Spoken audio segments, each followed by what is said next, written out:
तो नमस्कार दोस्तों, स्वागत है आपका आज के सेशन में। आज का सेशन किसके ऊपर होगा? ये होगा वाइसरॉयज एंड गवर्नर जनरल्स। तो इस सेशन में हम लोग क्या सीखेंगे? हम लोग जानते हैं कि सबसे पहले जो ब्रिटिशर्स आते हैं, तीन इंपॉर्टेंट उनके प्रेसिडेंसीज होते हैं, जैसे मद्रास प्रेसिडेंसी हो गया, नेक्स्ट आपका बंगाल प्रेसिडेंसी हो गया और आपका बॉम्बे प्रेसिडेंसी। तो ये तीन प्रेसिडेंसी होते थे आपके ईस्ट इंडिया कंपनी के। तो यहां पे हर एक प्रेसिडेंसी का एक गवर्नर हुआ करता था, और उसके इक्वल पावर सबके हुआ करते थे। ठीक है, उसके बाद एक रेगुलेशन आता है जिसमें यह कह दिया जाता है कि बंगाल का जो गवर्नर है उसको अब हम लोग स्पेशल इज्जत देंगे और गवर्नर जनरल के नाम से बुलाएंगे। ठीक है, तो ये गवर्नर जनरल का पीरियड चलता है। उसके बाद आपका गवर्नमेंट ऑफ इंडिया एक्ट 1858 आता है, आपका 1857 के रिवॉल्ट के बाद। इसके बाद जो रेगुलेशन आता है आपका, इसमें ऐसा कहा जाता है जो गवर्नर जनरल अब से नहीं होगा और उसकी जगह हो जाएगा एक वाइस रॉय। तो सारे गवर्नर जनरल्स और सारे वाइस रॉय आज के सेशन में हम लोग पढ़ेंगे। ठीक है, सारे गवर्नर जनरल और सारे वाइस रॉय क्रोनोलॉजिकल ऑर्डर में पढ़ेंगे, और इनके टाइम में जो इवेंट्स होते थे, जो इंपॉर्टेंट आपके इवेंट्स हैं, उनको हम लोग स्टडी करेंगे। अब इसको पढ़ने का क्या फायदा नंबर 1 कि इसके ऊपर आपके क्वेश्चन पूछे जाते हैं एग्जाम में ऑब्वियसली। और इसमें कैसे सवाल पूछे जाएंगे? आपसे पूछा जाएगा, एक पर्टिकुलर इवेंट बता दिया जाएगा और पूछेंगे ये वाला जो इवेंट है ये कौन से गवर्नर जनरल से रिलेटेड है। तो इस प्रकार के सवाल आपसे पूछे जाएंगे आपके एग्जाम में, तो ये आपको जानना जरूरी है। ये तो आपका पहला फायदा आज के लेक्चर का। आज के लेक्चर का दूसरा फायदा ये है कि हमको पूरा शॉर्ट में, अब क्योंकि सारे गवर्नर जनरल और वाइसरॉयज के टाइम पे जो जो इंपॉर्टेंट इवेंट्स हुए थे हम लोग आज के सेशन में डिस्कस करेंगे, तो इस तरीके से आपका एक शॉर्ट रिवीजन हो जाएगा पूरे मॉडर्न हिस्ट्री का। तो मॉडर्न हिस्ट्री को एक पॉकेट वर्जन में अगर हमें समझना है, शॉर्ट में समझना है, तो आज का सेशन आपके लिए काफी इंपॉर्टेंट होगा। तो ये दो तो आपके फायदे होंगे। अब इसको पढ़ना कैसे है? पढ़ने के लिए भाई एक स्पेशल तरीका हमें ध्यान में रखना है कि ये पूरा जो हमारा लेक्चर है उसमें करीबन 24 स्लाइड है। हर एक स्लाइड को आप पढ़िए। जैसे स्लाइड नंबर 1 आप पढ़ रहे हैं, उसके बाद इसको कर दीजिए पॉज करके जो भी आपने पढ़ा है उसको माइंड में या तो रिवाइज करिए या तो किसी पेन पेपर लेके उसको लिख दीजिए जितना आपको याद रहता है। ठीक है, उसके बाद नेक्स्ट मूव ऑन करिए, नेक्स्ट स्लाइड पे पहुंचिए। ऐसे करके सारे 24 स्लाइड आपको देखने में करीबन 1 घंटे के आसपास का टाइम लगेगा। मतलब जितना भी टाइम लगे वो देख लीजिए। थोड़ा जितना भी लेक्चर का टाइम होगा उससे थोड़ा ज्यादा लगेगा आपको, मे बी डबल उससे लगेगा, लेकिन पूरा अच्छे से आपका रिवाइज हो जाएगा, सारी बातें आपको याद हो जाएंगी। इस तरीके से पढ़िए और पूरा कंप्लीट करने के बाद आपका 1 से लेके 24 स्लाइड पूरे एक बार रिवाइज कर लीजिए, आपको पूरा सेशन अच्छे से याद हो जाएगा। तो इस तरीके से पढ़ेंगे तो आपको अच्छे से याद होगा आज का सेशन। आज का सेशन याद होना जरूरी है। ठीक है, मेमोराइज करने का सेशन है, तो इसको ध्यान में रखते हुए आज का लेक्चर आप देखिएगा। तो बिना किसी देरी के स्टार्ट करते हैं आज का सेशन।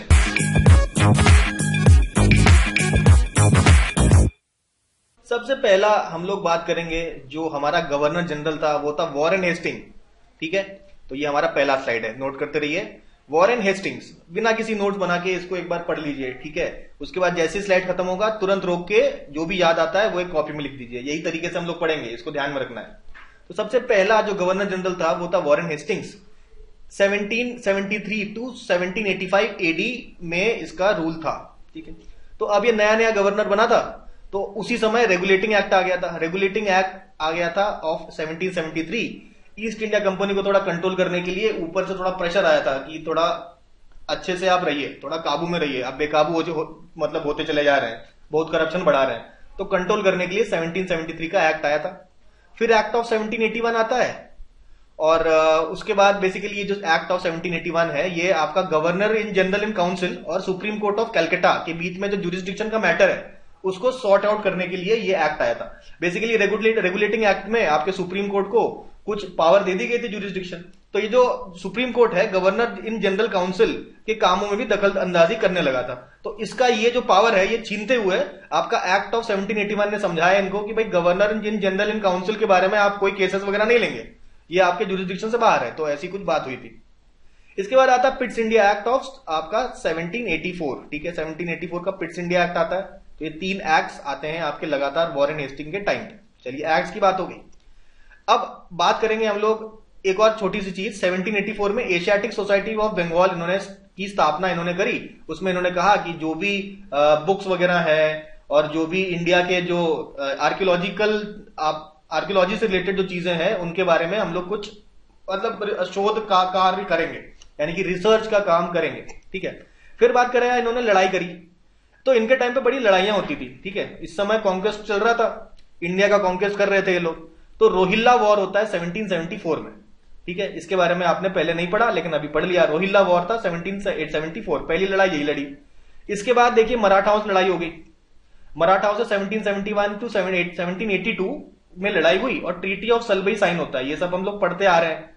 इसके अलावा सेकंड मैसूर वॉर भी इसी टाइम पे होता है, 1780 टू 1784 आपको सेकंड मैसूर वॉर देखने को मिलेगा। अब यहां पे इनका जो रिलेशनशिप था चैत सिंह का, चैत सिंह हुआ करते थे महाराजा ऑफ बनारस। चैत सिंह ने इनके नाक में एकदम दम कर दिया था वॉरेन हेस्टिंग्स के, मतलब इन्होंने रिवोल्ट कर दिया था और वॉरेन हेस्टिंग्स परेशान घूम रहा था इधर से उधर। तो क्योंकि चैत सिंह वाला मामला इसने ठीक से हैंडल नहीं करा, तो वहां लंदन में ऐसा हो गया कि इनके ऊपर इंपीचमेंट का की कार्रवाई स्टार्ट की। हालांकि इंपीच हुए नहीं, लेकिन इंपीचमेंट की कार्रवाई मतलब इनको पद से हटाने की कार्रवाई चालू की गई। अब तो इंपीचमेंट अगर आपसे पूछा जाए कौन से गवर्नर जनरल को इंपीच कराने का प्रयास किया गया था, तो ये वॉरेन हेस्टिंग्स को इंपीच कराने का प्रयास हुआ था। तो ये वॉरेन हेस्टिंग्स के बारे में हमने समझ लिया सबसे पहला। ठीक है, अभी पॉज करिए, सारी बातें दिमाग में रिकॉल करिए। ठीक है, तो अब हमारे सेकंड स्लाइड पे बढ़ते हैं। तो सेकंड स्लाइड तो हमारा है वो था ऑन कॉर्नवालिस। तो सेकंड गवर्नर जनरल भी कॉर्नवालिस है। अब ये जब ये चला जाता है वॉरेन हेस्टिंग्स तो कॉर्नवालिस बनता है। तो कॉर्नवालिस के टाइम पे लड़ाई झगड़े कम हुए लेकिन एडमिनिस्ट्रेशन पे काम ज्यादा हुआ। तो देखिए थर्ड एंग्लो मैसूर वॉर हुआ था 1719 टू 1792, और जो कि ट्रीटी ऑफ सेरिंगापट्टनम से फिनिश होता है और हम लोग इसके बारे में पढ़ चुके हैं। 1793 में क्या होता है, 1793 के आसपास इन्होंने एडमिनिस्ट्रेटिव रिफॉर्म्स बहुत सारे किए। एडमिनिस्ट्रेटिव रिफॉर्म्स यानी कि यूरोपियनाइजेशन ऑफ इंडियन एडमिनिस्ट्रेशन, मतलब यूरोप में जैसा एडमिनिस्ट्रेशन होता था उसी प्रकार का कुछ एडमिनिस्ट्रेशन ये इंडिया में लाना चाह रहे थे और लाए भी। इन्होंने कई सारे जुडिशियल रिफॉर्म्स किए। उसके बाद आपका रेवेन्यू एडमिनिस्ट्रेशन और सिविल एडमिनिस्ट्रेशन को अलग किया कि रेवेन्यू एडमिनिस्ट्रेशन अलग होगा, सिविल एडमिनिस्ट्रेशन अलग होगा, आपस में मिक्स नहीं करेंगे इसको। इसके अलावा permanent settlement in Bengal start किया। परमानेंट सेटलमेंट का कॉन्सेप्ट जो है कॉर्नवालिस ही लाया था। इसके बाद देखिए introduction of civil services. Civil services की कहानी का जो प्रारंभ हुआ वो कॉर्नवालिस ने किया। उसके बाद समय के साथ ये जो सिविल सर्विसेज का ढांचा है कुछ समय के साथ बदलता चला गया। ठीक है, तो ये कॉर्नवालिस की हम लोगों ने कहानी समझ ली। नेक्स्ट आते हैं तीसरे स्लाइड पे। अच्छा, दूसरे स्लाइड के बाद करना वही है जो हमने बताया था पहले स्लाइड में, आपको करना है पॉज करके दिमाग में रिकॉल करिए, पेन पेपर लेके अपना नोट बनाइए। ठीक है, पढ़ते समय सुनते समय नोट बनाने की जरूरत नहीं, आपके सामने ये पूरा स्लाइड है, इस स्लाइड को आप देख सकते हैं, कोई दिक्कत वाली बात नहीं है। जो स्लाइड में आपको दिख रहा है आंखें बंद करके उसको जॉट डाउन करने की कोशिश करिए, मेमोराइज करने की कोशिश करिए। ठीक है, तो ये वाला आपका जो लेसन है it is the only a game of memory, याद करना है आपको। तो दो देख लिया हमने, वॉरेन हेस्टिंग्स देख लिया, कॉर्नवालिस देख लिया, आगे मूव ऑन करते हैं। तो कॉर्नवालिस अपना 1793 तक रहता है। 1793 को ही तीसरा गवर्नर जनरल बन जाता है जॉन शोर। 1793 से 98, इतना इंपॉर्टेंट नहीं है, बहुत सारे इवेंट्स इसमें हमें ध्यान में नहीं रखना है, लेकिन जो दो इवेंट हमें ध्यान में रखने हैं वो है चार्टर एक्ट ऑफ 1793 आता है। Charter act of 1793 comes at the time of John Shore. इसके टाइम पे बैटल ऑफ खड़दा होता है। बैटल ऑफ खड़दा, खड़दा कहां पे, महाराष्ट्र में। तो महाराष्ट्र में मराठा और निजाम आपस में भिड़ गए थे और मराठाओं ने बढ़िया से निजाम को कूट दिया 1795 में। और यहां पे जो मराठास हैं बेसिकली इस समय मराठास जो हैं आपके पावर, अलग अलग मराठा सरदार होते थे, हमें पता है जो मराठा कॉन्फेडरेंसी थी वो आपके अलग अलग आपके मराठा और सरदार के अंदर आपके टूट गई थी, जैसे कि होलकर हो गए, गायकवाड़ हो गए, बड़ौदा हो गए। तो ये जो लड़ाई थी 1785 में, इसमें एक्चुअली मराठा पावर दिखा कि हालांकि मराठा पावर टूट गया है लेकिन इन्होंने कंबाइन फाइट किया था ये लड़ाई। तो यहां पे ये साबित होता था अगर ये लोग कंबाइन लड़ाई करेंगे तो बहुत पावरफुल होंगे, और इस लड़ाई में ये जीते थे। लेकिन इस लड़ाई के बाद ये आपस में ही लड़ने भिड़ने लग गए। ठीक है, तो ये खैर ये वाली कहानी यहां पे छोड़ते हैं। दो चीजें याद रखनी है, बैटल ऑफ खड़दा और चार्टर एक्ट 1793। तो यहां पे देखिए नेक्स्ट आता है वेल्सली। वेल्सली का नाम सुनते ही आपका दिमाग में आना चाहिए सब्सिडरी अलायंस। सब्सिडरी अलायंस याद रखिए, परमानेंट सेटलमेंट सुनेंगे तो आपके दिमाग में आना चाहिए कॉर्नवालिस, उसी तरीके से वेल्सली का नाम सुनेंगे तो सब्सिडरी अलायंस आपके दिमाग में आना चाहिए। 1798 से 1805 तक ये आपका रहता है गवर्नर जनरल। और इसके टाइम में लड़ाइयां कौन कौन सी हुई देख लीजिए। सबसे पहले फोर्थ एंग्लो मराठा वॉर का जो चैप्टर है ना, इसने प्रॉपर तरीके से निपटा दिया। एंग्लो मराठा वॉर का टेंशन ही नहीं है, टीपू सुल्तान खत्म हो गए। और सेकंड एंग्लो मराठा वॉर इसके बाद चालू किया, भाई इन्होंने निपटा दिया मैसूर को। उसके बाद पूरा फोकस, सिंगल हैंडेड फोकस आपका मराठा के ऊपर था, और मराठा इस समय लड़ भी रहे थे आपस में, तो हराना कहीं ना कहीं आसान हुआ। 1802 में आपका ट्रीटी ऑफ बेसिन साइन हुआ, ये सब हम लोग डिस्कस कर चुके हैं। ठीक है, इसके सारे डिटेल में नहीं आते। अब देखिए सब्सिडरी अलायंस में सबसे पहला सब्सिडरी अलायंस क्या है हम जानते हैं, हमने ये भी डिस्कस किया है भाई, एक आपका एनिमी स्टेट होता है, एक बफर स्टेट होता है, और ये अंग्रेज होते हैं बफर स्टेट में अपनी आर्मी रखते हैं और उसका एक्सपेंस आपका ये बफर स्टेट वाला देता है, क्यों? ताकि एनिमी स्टेट इस पे अटैक ना करे, ठीक है। तो इस प्रकार का सिचुएशन होता है।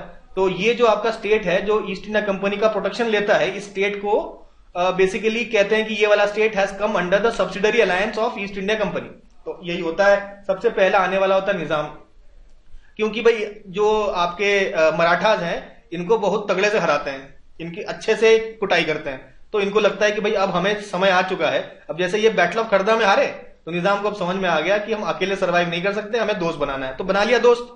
जब दोस्त बना लिया तो ये चले गए, निजाम का अस्तित्व एक तरीके से खत्म ही हो गया और सारा जो पावर है धीरे धीरे कंपनी के हाथ में ही आ जाता है। तो ये कहानी है निजाम की। तो सबसे पहला अगर आपसे बोला जाए कौन सा एरिया है जो सब्सिडरी अलायंस के अंतर्गत आया तो वो आपका निजाम का था। उसके बाद देखिए तंजौर, उसके बाद 1799 में, सूरत 1800 में, कर्नाटक 1801 में, ये सब भी हम लोग डिस्कस कर चुके हैं। इसकी क्रोनोलॉजी भी हम लोगों ने लास्ट सेशन में डिस्कस की थी, आपको याद होना चाहिए। तो धीरे धीरे सब्सिडरी अलायंस से ये क्या करते हैं, पूरा एडमिनिस्ट्रेशन को टेक ओवर कर लेते हैं। तो ये आपका स्लाइड यहां पे खत्म हुआ, 4 देख लिया हमने, 4 आपके गवर्नर जनरल हम लोग यहां पे देख चुके हैं। आगे मूव ऑन करते हैं। अब 5वां 1805 हो गया। 1805 में वेल्सली के जाने के बाद जॉर्ज बार्लो आता है, जॉर्ज बार्लो। तो जॉर्ज बार्लो के टाइम पे ऐसा कुछ खास होता तो नहीं है, लेकिन 1806 में आपको वेल्लोर म्यूटिनी इन्हीं के समय होता है, जॉर्ज बार्लो के टाइम पे। जॉर्ज बार्लो के बाद आता है मिंटो। अब ये एक मिंटो यहां पे आया है, एक वाइसरॉय आपको दिखेगा मिंटो बाद में, मॉर्ले मिंटो रिफॉर्म्स में।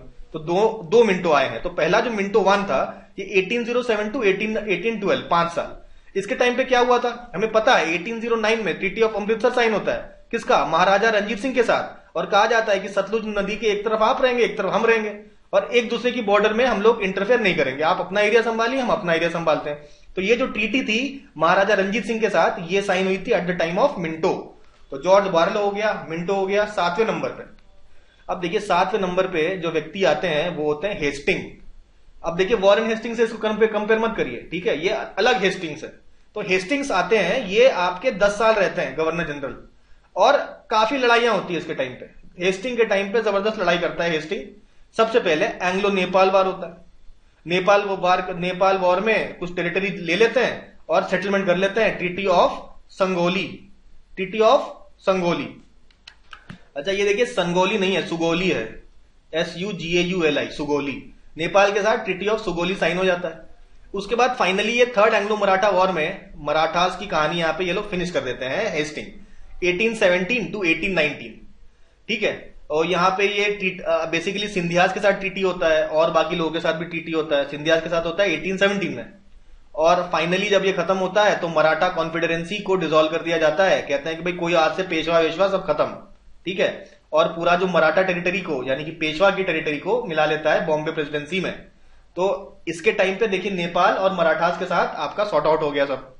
इसके अलावा बेसिकली ये जो थर्ड एंग्लो मराठा वॉर है ये स्टार्ट ही हुई थी कहां से, पिंडारिस को आपका सप्रेस किया था, जब पिंडारिस के अगेंस्ट में जब एक्शन लिया गया था, और पिंडारिस कहीं ना कहीं मराठास का सपोर्ट लेते थे। तो इसके बाद से बेसिकली आपका ये जो मराठाओं के साथ लड़ाई चालू हो गई, स्टार्ट हुआ था पिंडारिस के साथ, ठीक है। तो ये चीज ध्यान में रखनी है, 1817-18 में पहले पिंडारिस के साथ स्ट्रगल हुआ, उसके बाद मराठाओं के साथ लड़ाई चालू हो गई। ये तो बात होगी लड़ाइयों की। पॉलिसी मैटर्स में बात करें तो रैयतवारी सिस्टम, देखिए परमानेंट सेटलमेंट वाला कौन था, कॉर्नवालिस था।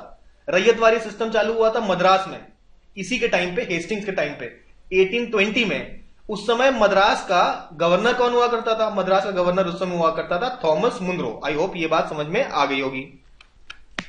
तो यहां पे देखिए हेस्टिंग जो है, हेस्टिंग गया 10 साल इसने खूब तूफान मचाया। हेस्टिंग के बाद फिर आता है एमहर्स्ट। एमहर्स्ट 1823 से 1828 तक रहता है। ये इसके टाइम पे देखिए बर्मा से लड़ाई चालू हो गई, बर्मा से यहां पे लड़ाई चालू होती है और काफी समय तक चलती है। बर्मा से तो 3 लड़ाइयां कर चुके हैं। तो देखिए पहली लड़ाई जो चालू हुई थी वो एमहर्स्ट था, और बर्मा के काफी रीजन ये कब्जा लेता है एमहर्स्ट, ठीक है। उसके बाद बेसिकली आराकान स्टेट भी कब्जा लेता है, और भी कुछ एरियाज कब्जा लेता है, ये हम पढ़ चुके हैं। तो एमहर्स्ट के टाइम पे बर्मा से लड़ाई कर रहे हैं। और जो जाट लैंड था भरतपुर का, भरतपुर में एक जाट किंगडम था, तो भरतपुर को भी कैप्चर कर लिया जाता है बाय एमहर्स्ट इन 1826। तो ये कहानी होती है इनके टाइम पे। फिर देखिए अब आते हैं विलियम बेंटिंक। विलियम बेंटिंक काफी अभी इंपॉर्टेंट हो गए थे, इनका टाइम काफी इंपॉर्टेंट था, उसको देखेंगे। 1828 से 1835 आपके 9वें गवर्नर जनरल विलियम बेंटिंक। तो इसके टाइम पे काफी सोशल काम होते हैं, ठीक है, और लड़ाई झगड़ा होता है। बेसिकली मैसूर को एनेक्स कर लिया जाता है, कुर्ग एनेक्स कर लिया जाता है, सेंट्रल चाचर ये असम में है, असम का रीजन एनेक्स कर लिया जाता है। तो साउथ में मैसूर और कुर्ग, और असम के साइड में सेंट्रल चाचर वाला रीजन ये एनेक्स कर लेता है विलियम बेंटिक। अब सोशल काम काफी होता है। एक तो इन्होंने treaty of perpetual friendship sign कर रहे थे सबसे साथ जाके, क्योंकि इनकी लड़ाई दिक्कत ये थी कि फ्रांस से नेपोलियन ना आ जाए लड़ने। तो मतलब उसी कड़ी में यहाँ पे ये अपने आप को स्ट्रांग कर रहे थे, तो यहाँ पे सबसे दोस्ती बना के चल रहे थे। तो ये परपेचुअल फ्रेंडशिप हमने देखा सिंध के साथ भी किया था, अब यहाँ रणजीत सिंह जी के साथ भी ट्रीटी ऑफ परपेचुअल फ्रेंडशिप कर ली। अब इन्होंने सोशल काफी इश्यूज पे अच्छा काम किया है, जैसे कि सती को एबॉलिश किया 1829 में। आपका ठगी चल रहा था उस समय, ठगी होते थे, एक मतलब ठग होते थे, लोगों को लूट लिया करते थे रास्ते में, तो ठगी किसके से भी को भी सप्रेस किया था 1830 में। इसके अलावा चार्टर एक्ट आ जाता है 1833 में। चार्टर एक्ट के अलावा आपका हमें पता है कि एजुकेशनल रिफॉर्म्स उस समय काफी होते हैं। रेजोल्यूशन ऑफ 1835, तो मैकुले आ जाता है, मैकुले अपना एजुकेशन रिफॉर्म्स वगैरह लाता है, और इंग्लिश को as an official language declare कर दिया जाता है। तो ये सब बातें होती हैं during the time of William Bentinck. अब देखिए बेंटिंक की अगर हम बात कर रहे हैं तो बेंटिंक के जुडिशियल रिफॉर्म्स हुए थे। तो जुडिशियल रिफॉर्म्स इससे पहले हमने कहा सुना, कॉर्नवालिस का सुना था। तो जो कॉर्नवालिस है उसने कुछ जुडिशियल रिफॉर्म्स किए थे, उसको चेंज किया था बेंटिंक ने। तो सबसे पहले जान लेते हैं कि ये जो लॉर्ड कॉर्नवालिस है उसने जुडिशियल रिफॉर्म्स क्या क्या किए थे। सबसे पहली बात यह है कि कॉर्नवालिस ने कहा था कि जो प्रोविंसेस ऑफ बिहार, बंगाल, उड़ीसा है, हर एक इस स्टेट को 4-4 डिविजन्स में तोड़ दिया जाएगा। सबको 4-4 ऐसे डिविजन में तोड़ दिया, सबको तोड़ दिया ऐसे करके, ठीक है। और हर एक डिवीजन में इन्होंने कहा कि एक सर्किट कोर्ट एस्टैब्लिश किया जाएगा, एक सर्किट कोर्ट होगा सब में। कोई दिक्कत हो तो आप जाइए सर्किट कोर्ट के पास। अब सर्किट कोर्ट के पास अगर आप जो जजमेंट था उससे सेटिस्फाई नहीं होते हैं तो एक कोर्ट ऑफ अपील भी लगा दिया गया है। लेकिन कोर्ट ऑफ अपील केवल 4 थे। कौन कौन से? कलकत्ता में था, ढाका में था, मुर्शिदाबाद और पटना। तो ये 4 जगह आप प्रोविंशियल कोर्ट लगाने को देखेंगे। तो देख रहे हैं ना, कलकत्ता आज के टाइम पे कलकत्ता वेस्ट बंगाल का कैपिटल है, ढाका बांग्लादेश का है, मुर्शिदाबाद भी है मतलब आपका, और पटना है, पटना बिहार का कैपिटल। तो ये 4 आपके प्रोविंशियल कोर्ट्स ऑफ अपील आ गए। तो विलियम बेंटिक आता है, ये कहता है कि ये सब जो कोर्ट ऑफ अपील वगैरह है ये सब खत्म कर दो, सब खत्म, कोई प्रोविंशियल कोर्ट ऑफ अपील नहीं, कोई सर्किट कोर्ट नहीं, ये सब अबॉलिश कर दिया। तो इनको अबॉलिश कर दिया तो अब जस्टिस सिस्टम कैसे चलेगा? तो इन्होंने कहा इसकी जगह पे हम लोग कमिश्नर से अपॉइंट करेंगे, जैसे कहेंगे the commissioners of revenue and circuit. ये जुडिशरी का काम जो है इन कमिश्नर्स के हाथों सौंप दिया गया during the time of William Bentinck. चलिए ये कहानी खत्म होती है। तो ये आपका बेसिकली 6 स्लाइड्स यहां पे खत्म हो गया। तो 7वां स्लाइड यहां पे आता है आपका। 7वें स्लाइड में हम लोग देखेंगे इससे आगे विलियम बेंटिक के बाद आता है मेटकैल्फ। मेटकैल्फ ने सबसे पहले प्रेस के ऊपर कुछ रेस्ट्रिक्शंस है उसको रिमूव किया था। तो प्रेस को थोड़ा सा फ्रीडम देने का सबसे पहला श्रेय जाता है मेटकैल्फ पे, ठीक है। लिबरेटर ऑफ इंडियन प्रेस भी कुछ लोग बोलते हैं मेटकैल्फ को, ठीक है। उसके बाद देखिए यहां पे 2 इंपॉर्टेंट आते हैं, 11वें और 12वें। ये हमने देखा था एंग्लो अफगान वॉर के टाइम पे, हमने सिंध जब पढ़ा था तब ये सब हम लोग डिस्कस कर रहे थे, याद करिए। सिंध पढ़ा था तो हमने कहा था कि देखिए सिंध के साथ टीटीवीटी करी इन्होंने, और ऑकलैंड 1836 में आता है, 1842 तक रहता है। तो इसी के टेन्योर में उसने एंग्लो अफगान वॉर स्टार्ट किया था, 1838 से 1842 चला था, और फिनिश हुआ था Anglo Afghan war at the time of Ellenborough. लेकिन अगर आपसे पूछा जाए एंग्लो अफगान वॉर किसके टाइम पे लड़ी गई तो आप कहेंगे ऑकलैंड। तो अब यहां पे इनके टाइम पे महाराजा रंजीत सिंह की डेथ हो जाती है। तो अब महाराजा रंजीत सिंह की डेथ के बाद अभी देखिए सिखों के साथ लड़ाई चालू होगी, ठीक है, और वो 13th हार्डिंग के टाइम पे चालू होगी। तो ऑकलैंड के बाद एलनबरो आता है, एलनबरो के टाइम पे अफगान वॉर जस्ट खत्म होता है, और 1843 में जाके सिंध को पूरी तरीके से एनेक्स करने का श्रेय जो जाता है वो एलनबरो को जाता है। इसके बाद ग्वालियर से लड़ाई झगड़ा कर लेता है एलनबरो। तो ये हो गया 12वां गवर्नर जनरल। 13वें नंबर पे आपका आता है हार्डिंग।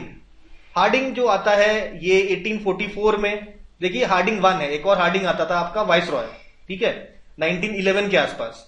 तो वो हम लोग आगे पढ़ेंगे। ये हार्डिंग 1 है। तो हेस्टिंग भी ये कुछ कंफ्यूजन है। एक तो वॉरेन हेस्टिंग था, एक आपने हेस्टिंग्स देखा, वॉरेन हेस्टिंग्स भी देखा, हेस्टिंग्स भी देखा। कौन था हेस्टिंग्स? हेस्टिंग्स वो था ना 10 साल रह के तबाही मचाता है, तो वो हेस्टिंग है। इसके अलावा हमने मिंटो देखा था, एक मिंटो यहां देखा, एक मिंटो हम बाद में देखेंगे, मॉर्ले मिंटो रिफॉर्म्स वाला। अब यहां पे तीसरा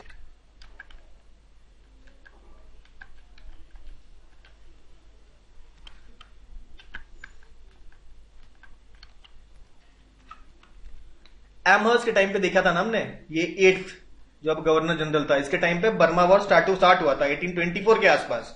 तो अब ये कंटिन्यू करता है आपके डलहौजी के टाइम पे, ठीक है, डलहौजी के टाइम पे यहाँ पे ये कंटिन्यू होता है।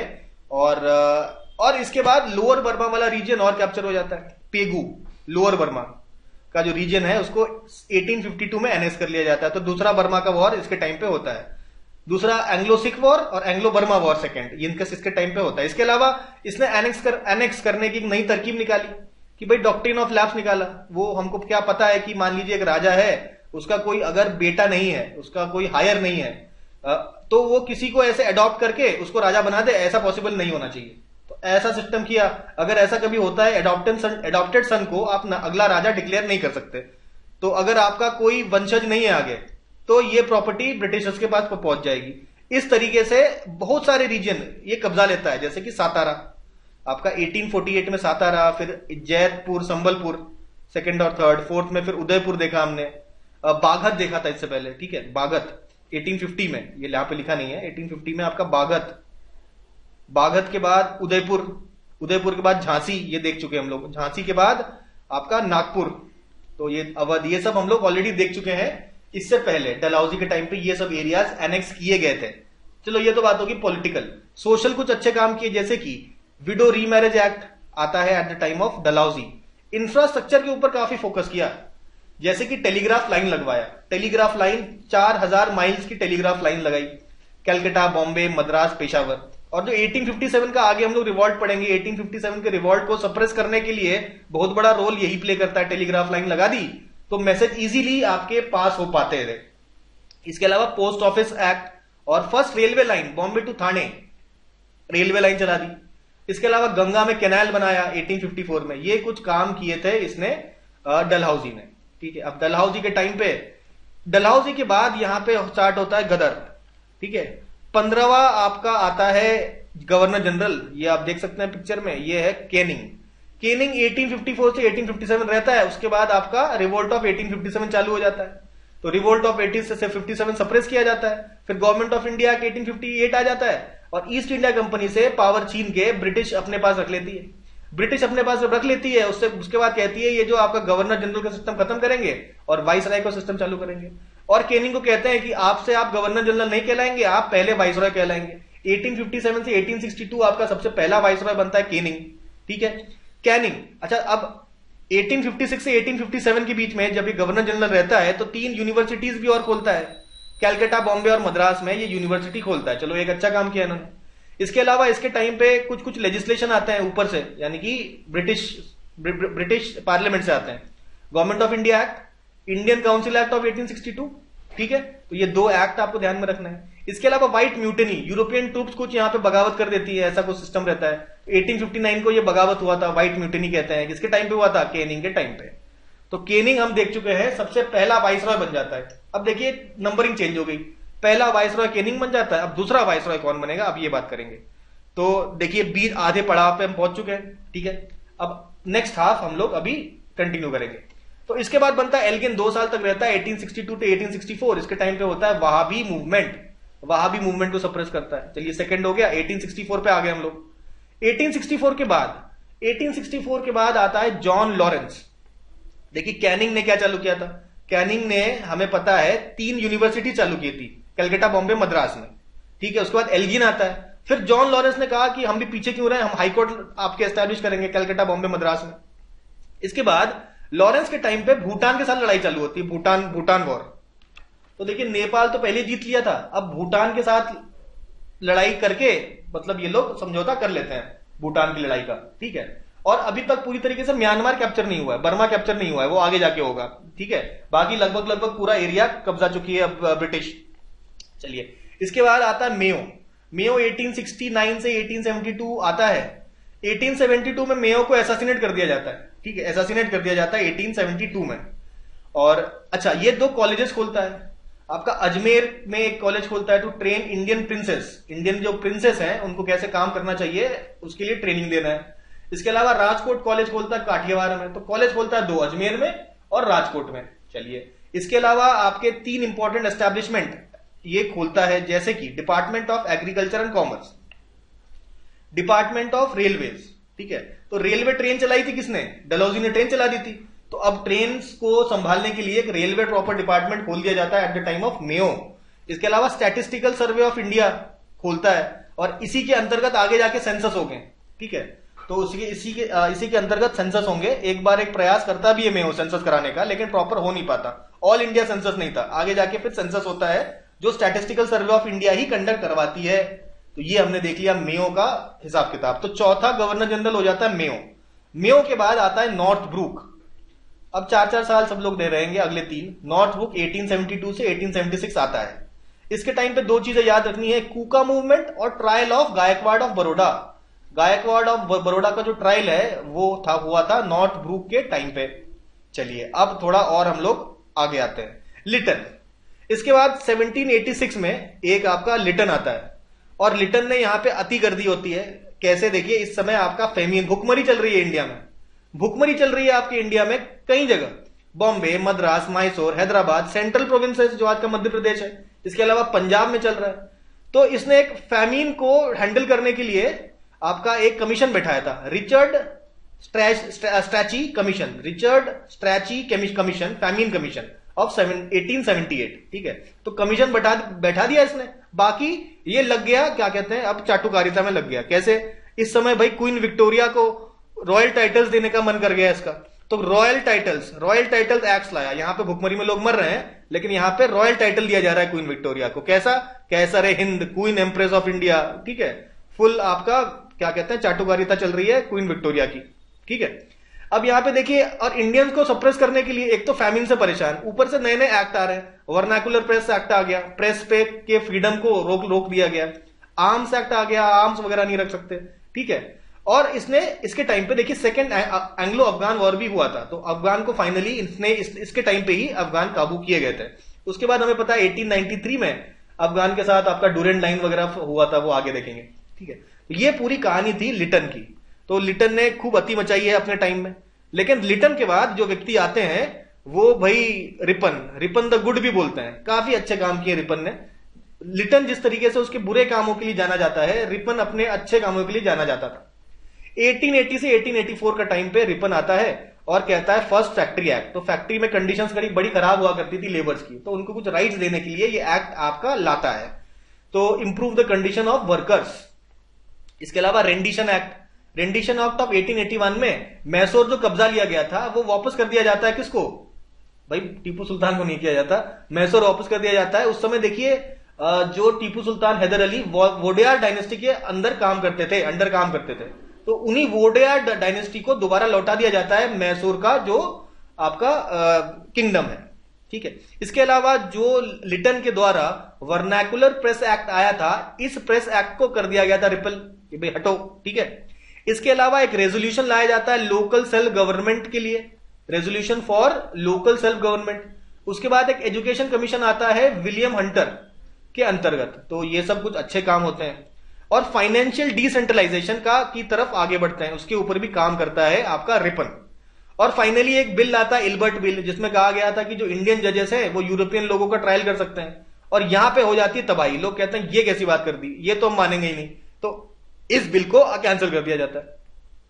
तो लोगों को समझ में आता है कि देखिए ये तो मतलब आपका ये तो अच्छा बिल था, इसको कैंसिल करने का क्या मतलब है? इसका मतलब आप रेशियल डिस्क्रिमिनेशन में मानते हैं। तो इसलिए थोड़ा सा यहां पे लोग हाय तौबा मचाते हैं इंडिया में कि भाई ये कैसे कर दिया आपने इल्बर्ट बिल को कैंसिल। तो अब ये जो हाय तौबा मचती है, इसका आपको रिजल्ट मिलता है आगे। अगला जो आपका गवर्नर जनरल आता है वो आता है डफरिन। 1884 से 1888 तक ये डफरिन रहता है आपका गवर्नर जनरल, कह रहा हूं बेसिकली वाइस रॉय। तो ये वाइस रॉय रहता है फ्रॉम 1884 टू 1888। इसके टाइम पे इंडियन नेशनल कांग्रेस बनता है। और फाइनली जाके जो बर्मा का चैप्टर है, बर्मा का चैप्टर कौन क्लोज करता है? फाइनली डफरिन क्लोज कर देता है। थर्ड बर्मीज वॉर हो जाता है 1885 टू 1886। चलिए डफरिन हो गया। डफरिन के बाद अगला जो वाइसरॉय होता है उसका नाम होता है लैंसडाउन। तो लैंसडाउन के टाइम पे 1884 टू 1894 तक लैंसडाउन रहता है वाइसरॉय। इसके टाइम पे क्या क्या चीजें होती हैं? सबसे पहले सिविल सर्विसेज जो हैं उनको कैटेगराइज कर दिया जाता है in the form of imperial civil services. एकदम टॉप क्लास के सिविल सर्विसेज होंगे इंपीरियल सिविल सर्विसेज। उसके बाद होंगे प्रोविजनल सेकेंड क्लास, और फाइनली जो थर्ड लेवल के आपके सिविल सर्वेंट्स होंगे उनको सबऑर्डिनेट सिविल सर्वेंट कहेंगे। तो सिविल सर्विसेज को 3 विभागों में आपका विभाजित किया गया।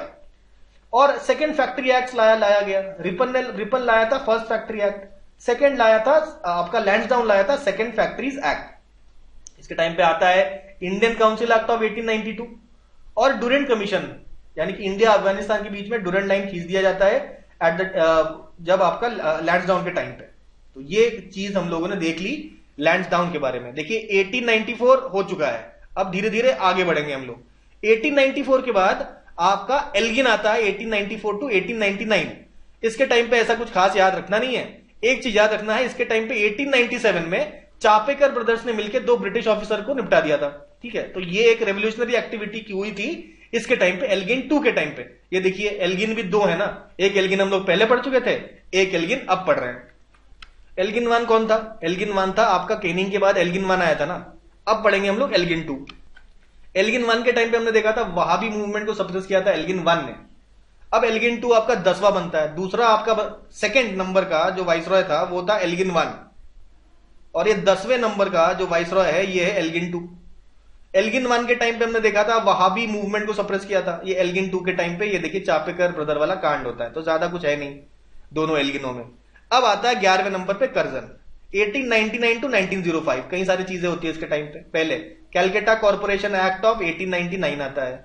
उसके बाद जिसका झगड़ा हो जाता है कमांडर इन चीफ से। एक्चुअली कमांडर इन चीफ और कर्जन के बीच में के जुरिस्डिक्शन को लेकर थोड़ी कहासुनी इन द सेंस कि थोड़ी बहुत लड़ाई झगड़ा देखने को मिलता है। ठीक है, लीगल लड़ाई झगड़ा। कर्जन और किचनर कंट्रोवर्सी कहते हैं इसको। किचनर उस समय कमांडर इन चीफ हुआ करता था। चलिए, इसके अलावा इसने एक department of commerce and industry भी ओपन किया था कर्जन ने, और पुलिस कमीशन एस्टैब्लिश किया था कि भाई पुलिस रिफॉर्म्स कैसे करें। तो पुलिस रिफॉर्म्स के लिए जो कमीशन बैठी थी उसका चेयरमैन था सर एंड्रयू फेजर। तो एंड्रयू फेजर के अंतर्गत ये पुलिस कमीशन आता है। फिर आपका यूनिवर्सिटी कमीशन आ जाता है, और ये कमीशन के बाद इंडियन यूनिवर्सिटी एक्ट आ जाता है 1904 में। उसके बाद ancient monuments and preservation act, ठीक है, आपका 1904 में आता है। इसी के अंतर्गत आपका archaeological survey of India open होता है। इसके बाद तिब्बत के साथ एक मिशन सेंड होता है, तिब्बत के साथ सिक्किम के साथ एक यंग हस्बैंड मिशन सेंड होता है टू तिब्बत इन 1904। और finally most important partition of Bengal भी हो जाता है 1905 में। तो यहां तक का जो आपका मैटर है कर्जन तक का, ये थोड़ा आपको याद रखने की जरूरत है। इसके बाद तो एक प्रकार से आप समझ लीजिए मॉडर्न इंडिया का रिवीजन ही कर रहे हैं हम लोग। ठीक है, उसको याद करने में इतनी दिक्कत नहीं आएगी। तो यहां तक आपको अच्छे से याद कर लीजिए। ठीक है, अब 1905 के बाद देखिए कहानी आपका काफी इजी होने वाला है। सारी जो तकलीफ याद करने की थी यही कर्जन तक थी। कर्जन के बाद कहीं ना कहीं हम लोगों ने बाकी सारे जो गवर्नर जनरल का नाम कम से कम सुना तो होता ही है, तो आसानी से याद हो जाता है। ठीक है, तो कर्जन तक का याद करने का प्रयास करिए, 1-2 बार रिवाइज करिए, इसके बाद तो आपको याद हो जाएगा, मुझे मतलब 100% श्योरिटी है। चलिए स्टार्ट करते हैं। अगला आता है मिंटो सेकंड। चलिए अब बात करेंगे मिंटो सेकंड आपका 1905 से 1910 5 साल तक रहता है। मिंटो के टाइम पे क्या होता है, अब अगर आपने मॉडर्न हिस्ट्री एक बार कभी पहले पढ़ी होगी तो भाई आपको पता है कि भाई स्वदेशी मूवमेंट चालू होता है। ये तो खैर अभी देखे हम लोग, स्वदेशी movement, anti partition movement partition के बाद चालू होता था। इसके बाद सूरत स्प्लिट भी आपका इसी टाइम पे आपका देखने को मिलेगा। इसके अलावा मुस्लिम लीग का फॉर्मेशन भी इसी टाइम होता है। ये सब हम लोग ऑलरेडी जानते हैं। तो ये रीजन तक तो इस टाइम तक तो हम लोग देख चुके हैं ऑलरेडी प्रीवियस लेक्चर्स में। फिर बात करेंगे हम लोग नेक्स्ट, सॉरी पिछले लेक्चर्स में शायद नहीं देखें, या देखेंगे हम लोग आगे। ये पूरा जो मॉडर्न हिस्ट्री का जो पीरियड है ये अच्छे से हम लोग प्रॉपर स्टडी करेंगे। अभी केवल थोड़ा सा हम लोग स्टार्टिंग में वो ले रहे हैं, क्या कहते हैं, एक तरीके से शॉर्ट इंट्रोडक्शन आपका मॉडर्न हिस्ट्री का। यहाँ पे हार्डिंग की बात करते हैं। 13 हार्डिंग सेकंड 1910 टू 1916। तो इसी टाइम किंग जॉर्ज का कोरोनेशन हुआ था। तो दिल्ली दरबार लगाया गया था भाई, सम्मान में किंग जॉर्ज को भाई राजा बनाया गया है। 1911 की यहाँ पे बात हो रही है। और इस पर्टिकुलर ऑर्गेनाइजेशन जब हुआ था दिल्ली दरबार में, कहा गया था अब से आपका जो कैपिटल है वो कोलकाता से शिफ्ट करके दिल्ली कर दिया जाएगा। और पार्टीशन का जो सिस्टम था वो भाई कैंसिल हो गया। ठीक है, और आपकी मतलब पार्टीशन कैंसिल हो गया और प्रॉपर बंगाल जो प्रेसिडेंसी है दोबारा से एस्टेब्लिश हो जाती है। ठीक है, इसके अलावा 1915 में हिंदू महासभा का गठन होता है भाई मदन मोहन मालवीय। नेक्स्ट बात करेंगे हम लोग लॉर्ड चेल्मस्फोर्ड। लॉर्ड चेम्सफोर्ड 1916 टू 1921 तक वाइसरॉय था। 1916 में आपका पता है होम रूल मूवमेंट चालू हुआ था भाई एनी बेसेंट एंड तिलक। इसके बाद लखनऊ पैक्ट साइन होता है कांग्रेस और मुस्लिम लीग का। तो अच्छा होम रूल लीग चालू होता है 1916 में, लखनऊ पैक्ट हो जाता है। उसके बाद साबरमती आश्रम का गठन किया जाता है भाई महात्मा गांधी। महात्मा गांधी उस समय आ गए थे साउथ अफ्रीका से इंडिया और साबरमती आश्रम एस्टैब्लिश करते हैं। और इसके बाद आपका केक खाते हैं। केक खाने का क्या मतलब है, 3 आपके बड़े बड़े ये सत्याग्रह करते हैं ना गांधी जी, बड़े बड़े करना, छोटे सत्याग्रह एक प्रकार से आगे बड़े बड़े मूवमेंट्स करने वाले हैं गांधी जी। तो उससे पहले एक डेमो दिया जाता है कि हाँ भाई छोटे कुछ आपके मूवमेंट चलाते हैं इंडिया में। चंपारण में सत्याग्रह करते हैं, अहमदाबाद मिल स्ट्राइक और खेड़ा सत्याग्रह। तो चंपारण वाला 1916 में करते हैं और अहमदाबाद और खेड़ा 1918 में करते हैं। तो केक से याद रखते हैं, C for Champaran, A for Ahmedabad और के फॉर खेड़ा। तो ये वो बन गया केक। तो ये आपका गांधी जी ने केक खाया। और फिर आपका वुमेन यूनिवर्सिटी एस्टैब्लिश होती है पूना में 1916 में। 1917 में हमें पता है मोंटेगू अगस्त डिक्लेरेशन हो जाता है। अगस्त डिक्लेरेशन कहते हैं कि भाई कुछ सेल्फ गवर्नमेंट वाला कुछ काम किया जाएगा, ज्यादा पार्टिसिपेशन लिया जाएगा लोगों से, इंडियन से, तो ऐसा कुछ करने वाले हैं, ऐसा बताते हैं आपका 1917 में। फिर सैडलर कमीशन आता है। ये आप भी आपका एजुकेशन रिफॉर्म्स है, एजुकेशन के प्रति रिफॉर्म्स हैं, ठीक है।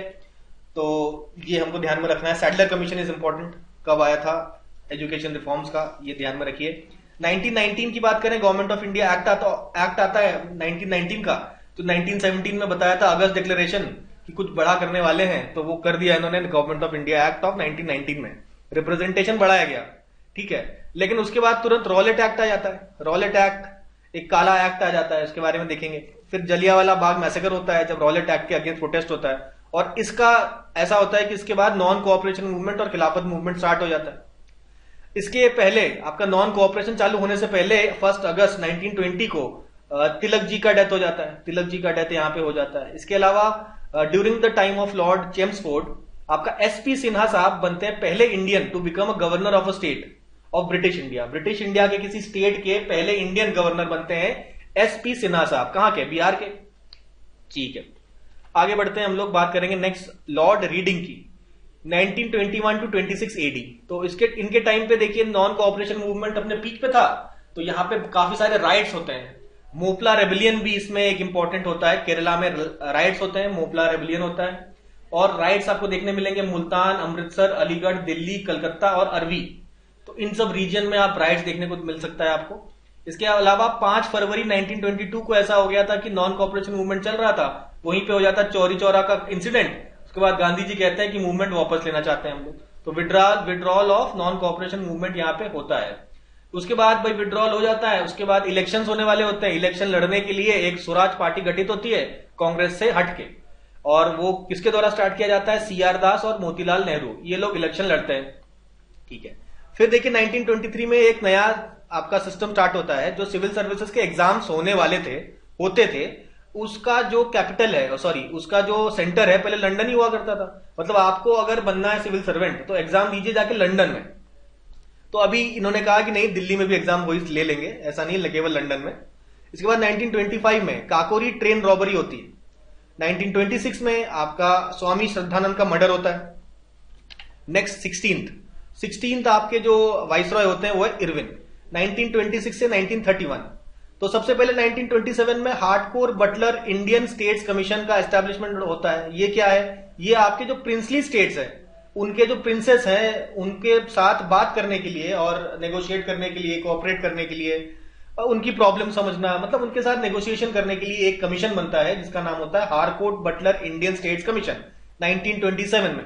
1928 में सबको मालूम है साइमन कमीशन आता है कि अब गवर्नमेंट ऑफ इंडिया एक्ट को काफी समय हो गया था 1919 का, अब कुछ चेंजेस करने का समय आता है कि ये कोई नया एक्ट आएगा। तो साइमन कमीशन देखते हैं कि भाई गवर्नमेंट ऑफ इंडिया एक्ट के थ्रू जो चीजें आपकी अप्लाई की गई थी वो कैसे काम कर रहा है और क्या रिफॉर्म्स होने हैं। लेकिन असली बात ये होती है कि इसमें कोई इंडियन को लेते ही नहीं है। मतलब वो इंडियंस को इस काबिल नहीं समझते कि अपने इस एक्ट का रिव्यू कर सके और अपने डिमांड्स बता सके। तो ये सब कुछ इंडियंस को ना लेना, ये एक बहुत बड़ा रीजन होता है कि साइमन कमीशन का बॉयकॉट पूरे इंडिया में होता है। और उसके बाद ऑल पार्टीज कॉन्फ्रेंस में एक कॉन्फ्रेंस बनती है लखनऊ में, जिसके हेड होते हैं मोतीलाल नेहरू और वो निकालते हैं Nehru report, basically Nehru constitution. तो वो कहते हैं कि भाई हम लोग अपना कॉन्स्टिट्यूशन खुद बना सकते हैं, ये प्रूव करने के लिए, और हम लोग अपने डिमांड्स और अपने को गवर्न खुद कर सकते हैं, अपना कॉन्स्टिट्यूशन खुद बना सकते हैं, हमें किसी अंग्रेज कमीशन की आवश्यकता नहीं है। तो इसके लिए ऑल पार्टीज कॉन्फ्रेंस होती है और ये एक नेहरू रिपोर्ट आपका पारित करते हैं। उसके बाद 1929 में देखिए कुछ आपके रेवोल्यूशनरी एक्टिविटीज के बारे में बात करेंगे, जैसे कि सॉन्डर्स का मर्डर होता है। लाहौर का एएसपी था सॉन्डर्स, इसको मार दिया जाता है, लाहौर कॉन्स्पिरेसी केस बोलते हैं इसको। उसके बाद असेंबली हॉल में बम फेंक दिया जाता है 1929 में ही। और इसके बाद काफी जो रेवोल्यूशनरीज को जेल हो जाती है। इसमें जतिन दास एक इंपॉर्टेंट व्यक्ति होते हैं जो हंगर स्ट्राइक किए थे, ठीक है, और हंगर स्ट्राइक में इनका डेथ हो जाता है जतिन दास जी का। फिर बॉम्ब अटैक होता है इरविन पे, भाई इरविन पे लोग गुस्सा और इरविन पे हो जाता है अटैक ये होता है कि वो ट्रेन में जा रहे होते हैं, ट्रेन के ऊपर बम फेंक दिया जाता है। दिल्ली से आगरा अपना ट्रेन से जा रहे होते हैं, स्पेशल बोगी लगती है इनके लिए, इरविन साहब के लिए, और उस ट्रेन में हो जाता है बॉम्ब ब्लास्ट, लेकिन कुछ होता नहीं है, इरविन को बच जाता है। और ये जो आपका कांड करवाया था ये भगवती चंद्र वोहरा और यशपाल जी ने करवाया था, रेवोल्यूशनरी थे ये भी। इसके अलावा लाहौर सेशन, कांग्रेस की बात कर लें, कुछ 1929 में कांग्रेस का लाहौर सेशन हुआ था जहां पे पूर्ण स्वराज रेजोल्यूशन पास हुआ था। इसके आपके प्रेसिडेंट आपको पता है कि नेहरू साहब थे, जवाहरलाल नेहरू थे इसके प्रेसिडेंट। नेक्स्ट अगर बात करें हम लोग, अब सिविल डिसोबीडियंस मूवमेंट भी स्टार्ट हो गया था किसके टाइम पे, इरविन के टाइम पे। तो मई 12 1930 को दांडी मार्च निकालते हैं गांधी जी, और फिर सिविल डिसोबीडियंस मूवमेंट आपका स्टार्ट हो जाता है। 1930 में ही आपका फर्स्ट राउंड टेबल कॉन्फ्रेंस होता है, लेकिन कांग्रेस कहते हैं कि हम इसको अटेंड नहीं करेंगे, हम तो सिविल डिसोबीडियंस मूवमेंट करेंगे। तो ये राउंड टेबल कॉन्फ्रेंस होती है, कोई मतलब होता नहीं, क्योंकि कांग्रेस ही नहीं आया तो क्या कॉन्फ्रेंस कर रहे हो आप। इसके अलावा 1931 को आपका इरविन का और गांधी का एक पैक्ट होता है, कहते हैं कि भाई आप सिविल डिसोबीडियंस मूवमेंट जो कर रहे हैं इसको वापस ले लीजिए और अटेंड करिए आपका सेकेंड राउंड टेबल कॉन्फ्रेंस। तो सस्पेंड कर दिया जाता है और फिर सेकेंड राउंड टेबल कॉन्फ्रेंस होता है। फिर आते हैं वेलिंगटन साहब। ये जो सेकेंड राउंड टेबल कॉन्फ्रेंस है ये वेलिंगटन के टाइम पे होता है, ये एक इंपॉर्टेंट पॉइंट है। भाई इसमें गलतियां करते हैं स्टूडेंट्स, क्यों गलतियां करते हैं, क्योंकि उनको लगता है कि भाई देखिए गांधी इरविन पैक्ट के टाइम पे कौन था भाई आपका गवर्नर वाइस रॉय, इरविन था ना। तो भाई ऑब्वियसली उन्हें लगता है कि इसके बाद जो राउंड टेबल कॉन्फ्रेंस होगी, सेकंड राउंड टेबल कॉन्फ्रेंस, उसमें भी आपके इरविन ही होने चाहिए। यहां हो जाती गलती, जो सेकंड राउंड टेबल कॉन्फ्रेंस के टाइम पे जो वाइस रॉय थे इरविन नहीं थे, अब बदल गए, वेलिंगटन हो गए। 1931 की यहां पे बात हो रही है, पर कुछ खास यहां पे होता नहीं है, फेलियर हो जाता है ये कॉन्फ्रेंस। अब जब फेलियर हो जाता है, गांधी जी की बात नहीं मानी जाती है, तो वो कहते हैं कि भाई हम दोबारा से अब सिविल डिसोबीडियंस मूवमेंट स्टार्ट कर रहे हैं। तो भाई फिर स्टार्ट करते हैं, चलता है कुछ दिनों, उसके बाद थोड़ा सा ढीला पड़ जाता है मामला। और इसी बीच आपका 1932 में अनाउंसमेंट हो जाता है कम्युनल अवार्ड का। कम्युनल अवार्ड मतलब आप ये कह रहे हैं कि स्पेशल इलेक्टोरेट्स जो कि स्टार्ट हुआ था विद मुस्लिम्स और फिर बढ़ा दिया जाता है दूसरे कम्युनिटीज को भी, तो उसमें आपके SC STs भी ऐड हो जाएंगे और उनको मिलेगा एक सेपरेट कम्युनल इलेक्टोरेट। तो गांधी जी कहते हैं ये बहुत गलत हो रहा है, वो अपना धरने पे बैठ जाते हैं, मतलब फास्ट अनटू डेथ करते हैं, सत्याग्रह करने लग जाते हैं यरवाड़ा जेल में। प्रेशर बनता है आपका अंबेडकर साहब पे, और फिर पूना पैक्ट हो जाता है गांधी जी और BR अंबेडकर के बीच में, जहां पे आपका ये डिसाइड होता है कि भाई हम लोग कम्युनल इलेक्टोरेट नहीं चाहते, हमको रिजर्वेशन दे दीजिए। तो वहां से रिजर्वेशन का कंसेप्ट आपका स्टार्ट होता है। उसके बाद थर्ड राउंड टेबल कॉन्फ्रेंस 1932 में होता है, उसमें ऑब्वियसली गांधी जी नहीं जाते हैं, कोई भी बड़ा कांग्रेस का लीडर नहीं जाता है, कांग्रेस अटेंड नहीं करता है, तो ये भी एक तरीके से फेलियर ही होगा ऑब्वियसली। ये सब हो रहा है वेलिंगटन के टाइम पे 1931 से 1936 के बीच में। तो 1932 तक पहुंचे, 33 में दोबारा से सिविल डिसोबीडियंस मूवमेंट दोबारा से लॉन्च की जाती है, जो थोड़ी सी ठंडी पड़ गई थी। और 1934 में कांग्रेस से हट के एक नई पार्टी लॉन्च होती है जिसका नाम होता है कांग्रेस सोशलिस्ट पार्टी। कौन लॉन्च करता है? आचार्य नारायण देव और JP नारायण साहब, ये दोनों मिलके आपके कांग्रेस सोशलिस्ट पार्टी लॉन्च करते हैं। फिर 1935 आ जाता है government of India act of 1935। इसमें बर्मा को इंडिया से सेपरेट कर दिया जाता है, तो यहां बर्मा इंडिया से सेपरेट हो गया। 1936 की बात करें तो ऑल इंडिया किसान सभा ऑर्गेनाइज की जाती है पहली बार, और उसके पहले प्रेसिडेंट बनते हैं सहजानंद सरस्वती। तो ये सारा जो कार्यक्रम होता है it was during the time of Wellington. फिर बात करते हैं आपके लिन लिथगो। 1936-1944 के बीच में लिन लिथगो होते हैं आपके वाइसरॉय। 1936 to 1937 पहली बार आपका जनरल इलेक्शन होता है, प्रॉपर जनरल इलेक्शन, जहां पे जनता वोट करती है अच्छे तरीके से, ठीक है। और इसमें कांग्रेस एब्सोल्यूट मेजोरिटी में जीत जाता है, और अलग अलग स्टेट्स में कांग्रेस की गवर्नमेंट होती है। मोस्टली सारे स्टेटों में कांग्रेस की गवर्नमेंट ही होती है, कुछ को छोड़ के, ठीक है। 1939 में कांग्रेस मिनिस्ट्री करती है रिजाइन। क्यों करती है? क्योंकि ब्रिटिशर्स ने बोला कि भाई सेकेंड वर्ल्ड वॉर में इंडिया भी एक पार्टी होगा, इंडिया भी सेकेंड वर्ल्ड वॉर में शामिल होगा ब्रिटेन के साथ। यहां पे लोगों को गुस्सा आता है कांग्रेस को कि बिना हमसे पूछे आपने मन ही मन डिसाइड कर लिया कि सेकेंड वर्ल्ड वॉर में हम आपका सपोर्ट करेंगे। ऐसा कोई जरूरी तो नहीं होना चाहिए। अच्छा, इसी बीच आपका 1938 1939 में 2 साल लगातार सुभाष चंद्र बोस बन जाते हैं कांग्रेस के प्रेसिडेंट। फिर देखिए कुछ गांधी जी के साथ मनमुटाव के कारण 1939 को इन्हें रिजाइन करना पड़ता है और एक नया पार्टी बना लेते हैं फॉरवर्ड ब्लॉक 1939 को।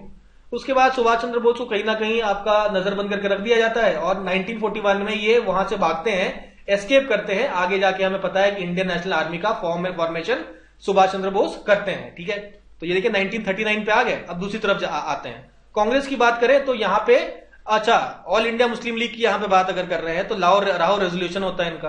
अब यहां पे मुस्लिम लीग के दिमाग में एक फितूर चढ़ता है कि हमें एक अलग मुस्लिम देश चाहिए, मुस्लिमों के लिए एक अलग कंट्री की डिमांड करनी है, आपका सेपरेट मुस्लिम कंट्री की डिमांड करना चाहते थे। 1940 की बात करें तो अगस्त ऑफर आता है जिसको कांग्रेस क्रिटिसाइज करती है। भाई गवर्नमेंट की तरफ से एक अगस्त ऑफर आता है, कांग्रेस कहती है तो बेकार है, मुस्लिम लीग कहती है नहीं है तो ठीक है। इसी समय आपके जो प्रेसिडेंट प्राइम मिनिस्टर होते हैं ऑफ इंग्लैंड वो बनते हैं विंस्टन चर्चिल। और आगे जाके देखिए आपका वर्ल्ड वॉर 2 यहां पे स्टार्ट होता है। उस समय पीएम कौन थे इंग्लैंड के? वो थे विंस्टन चर्चिल। ठीक है, अच्छा 1941 की बात यहां पे देख ली हमने, सुभाष चंद्र की बोस देख ली। 1942 में आता है क्रिप्स मिशन। क्रिप्स मिशन आपका डोमिनियन स्टेटस की बात करता है। लोग गुस्सा हो जाते हैं, कहते हैं भैया हमने पूर्ण स्वराज की घोषणा कर दी है, आप हमको डोमिनियन स्टेटस दे रहे हो। लोग गुस्से में आते हैं, कहते हैं कि अब तो क्विट इंडिया मूवमेंट चालू करने का समय हो गया है। तो 1942 में क्विट इंडिया मूवमेंट चालू हो चुका था, साथ में वर्ल्ड वॉर 2 भी चल रहा था। इधर 1944 में कराची सेशन में मुस्लिम लीग कहती है कि भाई डिवाइड एंड क्विट। ब्रिटिशर्स को कहते हैं कि भैया डिवाइड करिए और क्विट करिए। तो ये सारी कहानी होती है लिन लिथगो के टाइम पे। काफी इवेंटफुल इनके 8 साल होते हैं लिन लिथगो के। चलिए अब 1944 आ चुका है, आजादी का समय अभी तुरंत आने ही वाला है। अब बन जाते हैं वेवेल। 1944 से 1947 तक जो आपके होते हैं वाइस रॉय वो होते हैं वेवेल। अब देखो वेवेल जब बनते हैं तो गांधी और जिन्ना के बीच में कुछ टॉक्स होते हैं। अब जिन्ना तो अड़ा हुआ रहता है तो मानता नहीं है, फेलियर हो जाता है इसका। इसके बाद सीआर साहब आते हैं, सी राजगोपालाचारी, वो एक फॉर्मूला देते हैं किस तरीके से अब यहाँ पे लड़ाई हो रही है कांग्रेस और ऑल इंडिया मुस्लिम लीग के बीच में कि भाई आपका क्या होना है आगे चल के, क्या आपका पार्टीशन होना है, अगर नहीं होना है तो भाई क्या सिचुएशन होगा उसके बाद पॉलिटिक्स का, और अगर होना है तो भाई क्या सिचुएशन होगा पॉलिटिक्स का। कांग्रेस वाले मोस्टली चाह रहे थे कि भाई पार्टीशन ना हो, तो मनाने में लगे थे मुस्लिम लीग को कि भाई आप कुछ ले लीजिए और सेटल कर लीजिए या कुछ ऐसा। तो ये सब कुछ कुछ आइडियाज दे रहे थे, पर इनके आइडियाज देने से होता ही क्या है, होता तो वो होगा जो ब्रिटिशर्स चाहेंगे। तो ब्रिटिशर्स कहते हैं कि भाई सेकंड वर्ल्ड वॉर तक हम आपको कुछ नहीं दे रहे हैं, वो देते भी नहीं है। 1945 में आपका फिर सेकंड वर्ल्ड वॉर ओवर हो जाता है। फिर ब्रिटिशर्स कहते हैं वादे के मुताबिक अब हम लोग कुछ आपको देना चाहते हैं। तो वेवेल प्लान आता है, शिमला कॉन्फ्रेंस होता है, वहां पे वेवेल अपना प्लान बताते हैं कि क्या आगे होगा। तो वो भी ऑब्वियसली दोनों को स्वीकार नहीं होता है, कांग्रेस को और मुस्लिम लीग को। उसके बाद 1946 में आ जाता है कैबिनेट मिशन। कैबिनेट मिशन का प्लान और ज्यादा बेटर प्लान था, कहीं ना कहीं कांग्रेस को यह प्लान पसंद था। लेकिन यहाँ पे क्योंकि मुस्लिम लीग ने पाकिस्तान शब्द नहीं देखा यहाँ पे, तो उन्होंने कहा कि विरोध कर दिया कि हमें कोई मतलब ही नहीं है। लेकिन इसी कैबिनेट मिशन प्लान को मानते हुए, क्योंकि कांग्रेस ने इसे एक्सेप्ट कर लिया था, भाई इलेक्शन हो जाते हैं, कॉन्स्टिट्यूशन असेंबली बनती है, कॉन्स्टिट्यूएंट असेंबली जो कि कॉन्स्टिट्यूशन बनाना है इंडिया का, वो आपका बनती है, उसका इलेक्शन होता है। और जो आपके इसमें चूज होके आते हैं वही पार्ट ऑफ इंटरिम गवर्नमेंट होंगे। तो इंटरिम गवर्नमेंट बनती है आपके नेहरू जी के अंडर, और ये आपका सितंबर 1946 को ऐसा होता है कि अब इंटरिम गवर्नमेंट बन गई है अंडर जवाहरलाल नेहरू। ठीक है, अब ये मुस्लिम लीग तो पहले ज्वाइन नहीं करती है और डायरेक्ट एक्शन डे कर देती है 16 अगस्त 1946, जहां पे कलकत्ता में नोआखाली में बहुत ज्यादा आपका कम्युनल वायलेंस देखने को मिलता है। और ये आपका मुस्लिम लीग के द्वारा करवाया जाता है, क्योंकि कलकत्ता में इस समय मुस्लिम लीग की गवर्नमेंट थी। तो क्योंकि मुस्लिम लीग की गवर्नमेंट थी, वो पावर में थी, तो वो एक दंगा करा देती है कलकत्ता में और बहुत इनोसेंट लोगों का वहां पे जान जाता है। उसके बाद इस त्रासदी के बाद आप देख सकते हैं कि आपका कम्युनल टेंशन इंडिया में काफी बढ़ चुका होता है। उसके बाद देखिए आपका 20 फरवरी 1947 को ये जो दंगे लड़ाई झगड़ा होता है, इससे एकदम ब्रिटिश तंग आ चुके होते हैं। कहते हैं कि भाई देखिए ऐसा है कि अब हमारा जाने का समय हो गया है, हम इंडिया छोड़ के जा रहे हैं, और अगर आप आपस में डिसाइड नहीं कर पाए क्या करना है तो हम बिना कुछ करे चले आएंगे। ठीक है, एक डेडलाइन दे देते हैं कि 1948 जून के बाद तो हम यहां दिखेंगे नहीं, यहां से निकल जाएंगे। तो ये अनाउंसमेंट कर दिया जाता है 20 फरवरी 1947 को। उसके बाद गाड़ी थोड़ी सी तेज चलती है। अब यहां पे वेवेल को बोल दिया जाता है कि भाई आपकी सेवाएं समाप्त, 1947 हो गया है और अब हमारे नए अंग्रेज आपके वाइसरॉय बनते हैं, लास्ट वाइसरॉय, अंग्रेज लास्ट वाइसरॉय वो होते हैं माउंटबेटन, और इन्हीं के अंदर आजादी मिलती है इंडिया को। ये 3 जून प्लान बनाते हैं, कहते हैं ये माउंटबेटन प्लान है और इसमें ये पार्टीशन की बात को मान जाते हैं, कहते हैं पार्टीशन अब तो इंडिया का हो जाएगा। ये जो प्लान आता है 3 जून 1947 को आता है, ये प्लान फिर आपका ब्रिटिश पार्लियामेंट में पास होता है और आपका इंडियन इंडिपेंडेंस बिल आपका ब्रिटिश पार्लियामेंट में पास हो जाता है इंट्रोड्यूस होने के बाद, और फिर 2 कंट्रीज इंडिया और पाकिस्तान बनके रेडी हो जाते हैं। उसके बाद 2 बाउंड्री कमीशन बनते हैं आपके सर सिरिल रैडक्लिफ, तो वो विभाजन करते हैं, पंजाब में लाइन खींच देते हैं और आपका बंगाल में लाइन खींच देते हैं। इस तरीके से आपका पार्टीशन हो जाता है ऑफ इंडिया। ठीक है, तो ये सारी कहानी हम लोगों ने यहां पे समझ ली। तो भाई इसी के साथ ही आई होप सारा जो वाइसरॉय और गवर्नर जनरल्स थे वो आप समझ गए होंगे, और उनके जो इंपॉर्टेंट इवेंट्स थे ड्यूरिंग देयर टेन्योर वो भी हम लोग ने देखा। एक बार से ये वीडियो से काम से चलेगा नहीं, 2 से 3 बार इस वीडियो को आपको देखना पड़ेगा। देखेंगे और जिस तरीके से हमने याद करने की बताया टेक्निक उस तरीके से याद करेंगे, कुछ समय में ये आपको याद हो जाएगा पूरा लिस्ट, और याद करना काफी जरूरी है। तो आई होप इस जो हमारा मिशन है इसको, इस पर्टिकुलर लेक्चर को याद करने का, इसमें आप तुरंत लग जाइए और इसको याद कर दीजिए। ठीक।